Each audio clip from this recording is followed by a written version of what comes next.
Baik, saat ini saya akan mengomentari terkait dengan proposal penelitian yang dilakukan oleh kelompok 1 dari KMB yang beranggotakan Ardita, Nur Khairina, Sela, Siti Aisyah, dan Reni Andriani. Saya akan komentari dari mulai judul terlebih dahulu. Penelitian ini berjudul kelompok mengambil proposal penelitian dengan judul hubungan pola hidup dengan kadar glukosa darah pada penderita diabetes mellitus tipe 2 (studi kasus di wilayah kerja Rumah Sakit Melia).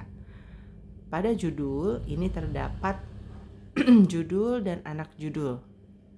Mengapa kelompok menampilkan anak judul? Sepertinya karena sudah 12 kata dari judul penelitiannya, sehingga dibuat anak judul di dalam kurungnya.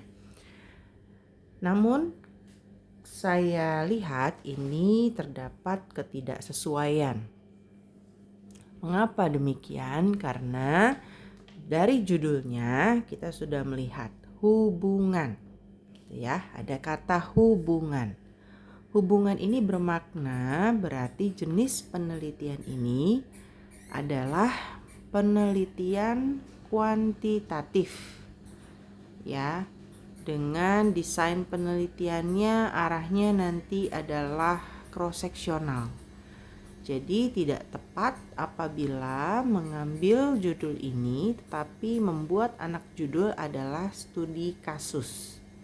Studi kasus itu lebih tepatnya adalah desain penelitian yang digunakan pada jenis penelitian yang kualitatif pendekatan dengan studi kasus ini.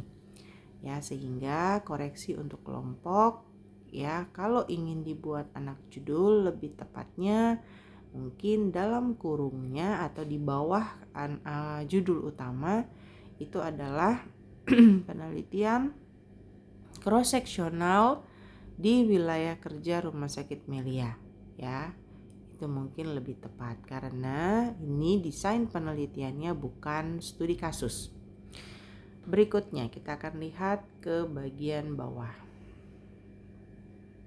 Ini luar biasa, kelompok sudah coba buat sampai dengan bab 3 bab 4 saya lihat tapi masih kosong. Sudah bagus tapi hanya saja ada kurangnya. Dilihat dari bab 1 pendahuluan. Bab 1 pendahuluan seperti yang saya sampaikan, kita harus bicara deduksi ke induksi dari umum menuju ke khusus. Artinya dari judul tersebut kita lihat bahwa ada topik besar yang ingin dilihat itu adalah terkait dengan diabetes mellitus, begitu ya. Nah, kalau dilihat dari judul itu ada 3 kata kuncinya, mulai dari pola hidup, kemudian kadar glukosa darah, dan yang terakhir adalah diabetes mellitus, begitu ya. Nah, kalau ingin dibuat sebenarnya Bapak Ibu bisa mengambil dari judul tersebut dari umum menuju ke khusus. Umumnya itu apa? Boleh konsep terkait dengan bagaimana prolog di awal itu menceritakan pola hidup itu mempengaruhi terjadinya penyakit tidak menular gitu ya. Nah, penyakit tidak menular salah satunya adalah diabetes mellitus, begitu ya. Nah, dari diabetes mellitus barulah bicara diabetes mellitus itu apa. Begitu. Kemudian bicara tentang prevalensi kejadiannya kemudian dari luar negeri dan dalam negeri seperti apa, kemudian komplikasinya apa dari diabetes mellitus itu gitu ya. Kemudian terkait dengan tadi pola makan terkait dengan peningkatan kadar glukosa di dalam darah, ya, diceritakan ya apa saja faktor-faktor yang mempengaruhi, begitu. Ya, apa saja faktor-faktor yang mempengaruhi ketidakstabilan kadar glukosa. Nah, baru cerita nantinya ya, salah satu faktornya adalah pola hidup. Baru masuk penelitian yang berbicara tentang pola hidup itu, ya memang dari hasil penelitian mengatakan bahwa ya bisa mempengaruhi terjadinya peningkatan kadar glukosa darah gitu. Nah, sehingga hal ini yang akan diteliti oleh peneliti disimpulkan di statement terakhir. Oleh karena itu, begitu ya, peneliti tertarik mengambil judul hubungan antara pola hidup dengan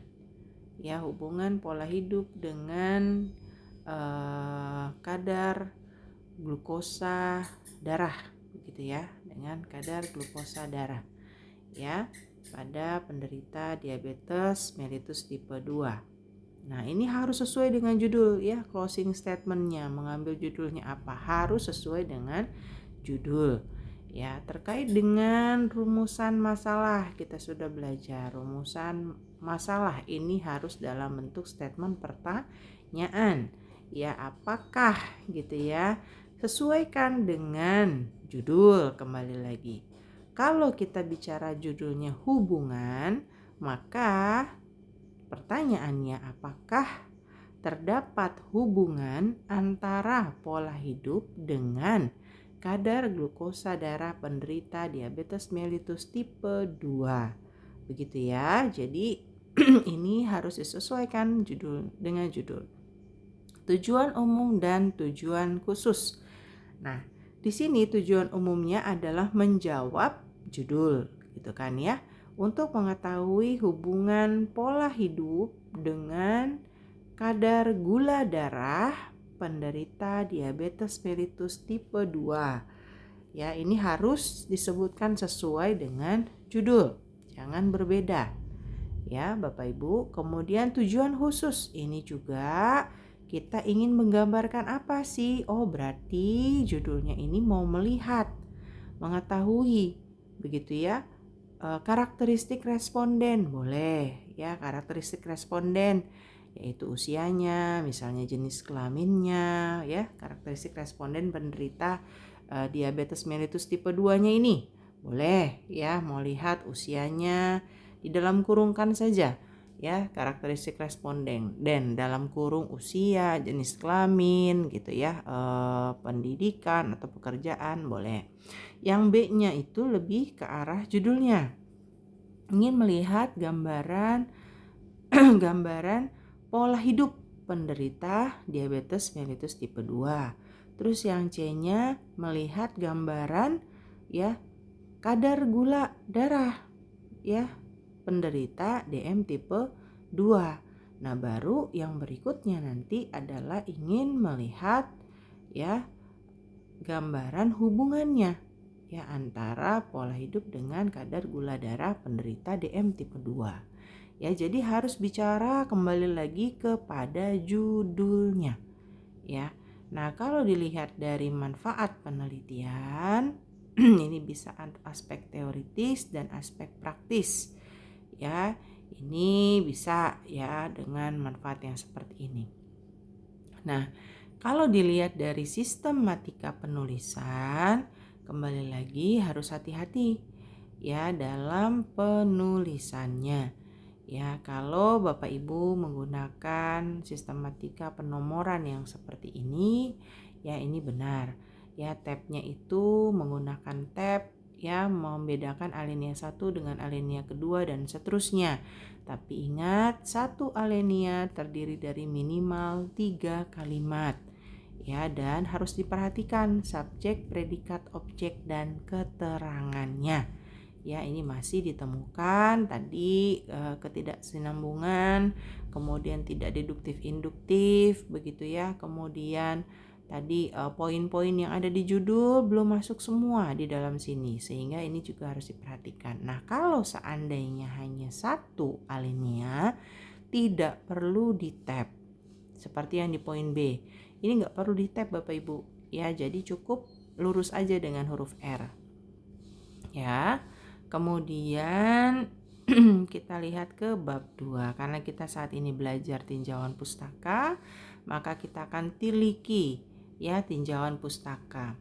Ini sepertinya kalau saya lihat tidak menggunakan Mendeley ya. Coba nanti kelompok bisa klarifikasi ya, apakah ini sudah menggunakan Mendeley atau tidak ya dalam pendokumentasiannya sesuai dengan daftar pustaka yang harus ada ya. Nah, kontennya kita bicara tentang konten ya.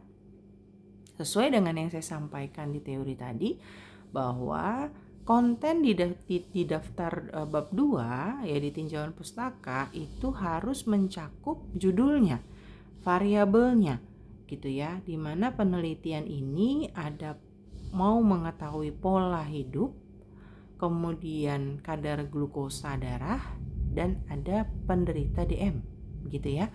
Nah, sehingga konten 3 hal itu harus masuk. Nah, jadi kalau mau dibuat bab 2 tinjauan pustaka, A-nya itu adalah konsep pola hidup gitu ya. B-nya itu konsep kadar gula darah ya, glukosa darah. C-nya itu apa? Diabetes mellitus gitu. Jadi harus mencakup ketiga subvariabel yang ada di dalam judul. Begitu Bapak Ibu. Jadi yang ada di tampilan oleh teman-teman kelompok ini baru poin diabetes mellitusnya saja.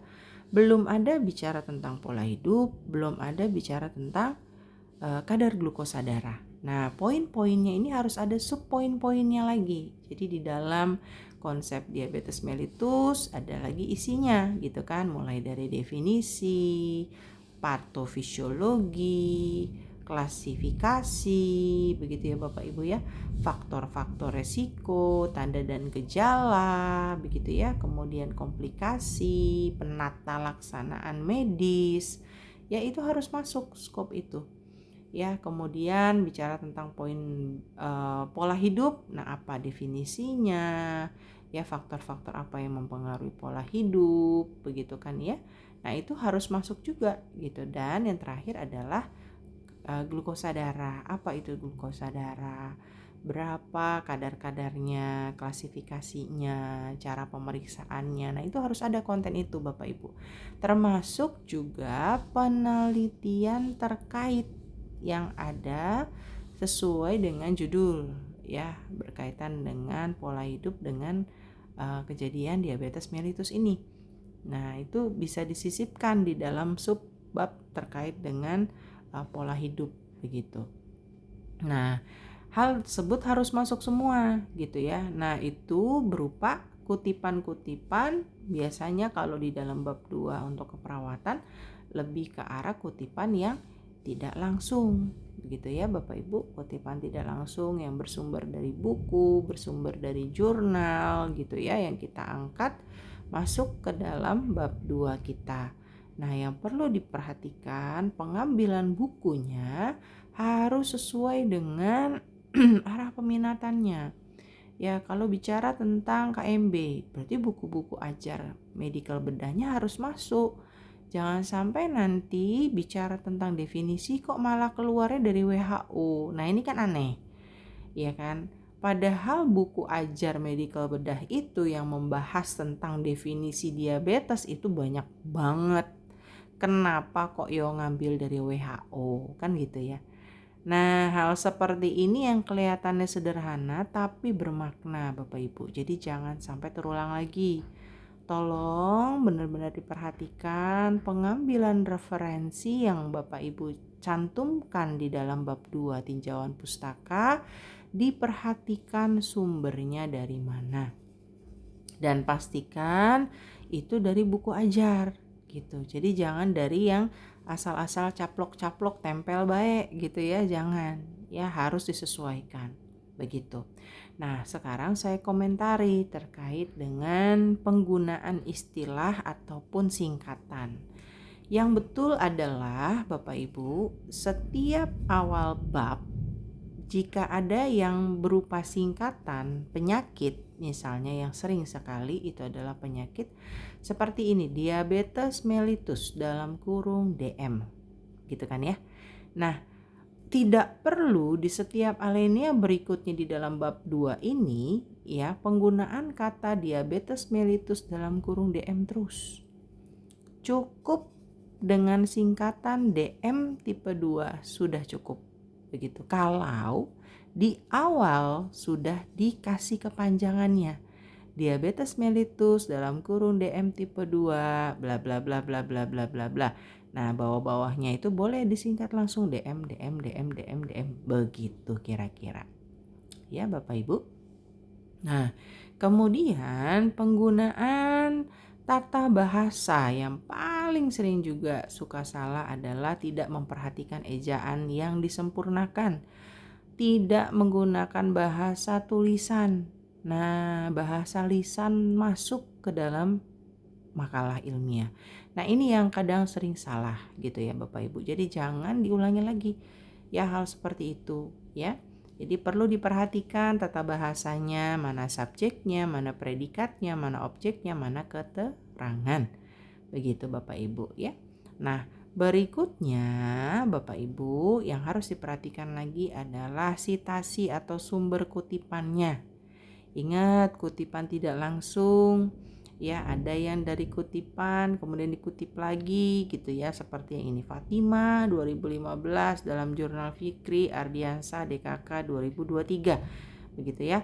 Nah, ini kenapa kok bicara pemeriksaan lab itu harus menggunakan kutipan seperti ini, padahal buku referensi utama itu ada gitu ya, bicara tentang kadar gula berapa sih yang dikatakan dengan diabetes mellitus begitu ya. Nah, ini tolong juga harus diperhatikan. Jadi jangan mengambil kutipan dalam kutipan gitu ya. Kalau bisa seperti saya sampaikan, ambil sumber utamanya gitu. Ambil sumber utamanya saja yang memang update ya. Ya minimal sekali 10 tahun atau ya 5 tahun terakhir begitu ya Bapak Ibu ya. Nah, berikutnya lagi peletakan gambar yang mau saya informasikan. Gambar itu harus dikasih judul ya. Kalau Bapak Ibu di dalam bab 2-nya itu mencantumkan gambar, mencantumkan bagan gitu ya. Nah, itu harus ada judulnya. Ini gambar apa toh gitu ya. Dikasih nomor gambarnya. Nah, kemudian dikasih sumbernya di bagian bawah gambar. Contoh, ini mau cerita tentang apa ya gitu ya. Oh, ini bicara misalkan bercerita tentang patogenesis diabetes mellitus gitu ya. Ini berada di bab 2, urutan gambar yang pertama. Berarti kita tulis judulnya adalah gambar 2.1 patogenesis diabetes mellitus tipe 2. Misalnya begitu. Gambar 2.1 itu maknanya apa? Gambar 2 itu berarti ada di bab 2 ya. Satunya itu maknanya adalah urutan yang pertama. Berarti kalau ada gambar lagi setelah ini kita kasih nomor judulnya adalah gambar 2.2 ya. Judulnya apa? Kemudian gambarnya, terus bawahnya tulis sumbernya. Kalau dari internet bagaimana Bu? Cantumkan link internetnya itu gitu ya, ambilnya dari mana gitu. Kalau dari buku ya cantumkan bukunya ya, bukunya dari mana kayak gini, ini ada sumbernya ya, tapi judulnya nggak ada gitu ya, judulnya nggak ada. Nah, ini yang perlu nanti ditinjau kembali ya. Begitu ya. Jadi ini sub bab ini ya yang perlu dilihat lagi cara mensitasinya ya. Harus sesuai dengan Mendeley gitu ya, kutipan secara tidak langsung penempatannya harus diperhatikan. Kalau saya lihat penempatan kutipan sudah benar. Seperti Prasetyani 2016 ini di dalam kurung di semuanya karena peletakannya ada di belakang. Gitu kan ya. Perkeni juga di belakang. Nah, menurut Sulistra 2013, nah ini sudah benar juga gitu ya. Artinya yang dikurungkan hanya tahunnya saja. Nah, ini sudah benar. Ya. Jadi seperti itu. Kemudian kalau bisa mohon diupayakan mencari sumber untuk kita kutip itu kalau bisa jangan yang simple. Dalam arti simple itu tidak ada penjelasannya Bapak Ibu. Ya, carilah sumber yang memang penjelasannya itu lengkap. Gitu. Ya, sumbernya itu lengkap. Jadi jangan yang cuma secuplik gitu ya, tidak ada penjelasannya. Ya, itu menjadi poin berikutnya lagi yang perlu saya tekankan. Ya, karena kita cuma sampai bab 2 itu saja ya, kelompok Ardita dan teman-teman. Mohon nanti bisa diperbaiki lagi sesuai dengan masukannya. Terima kasih, semangat selalu teman-teman semua.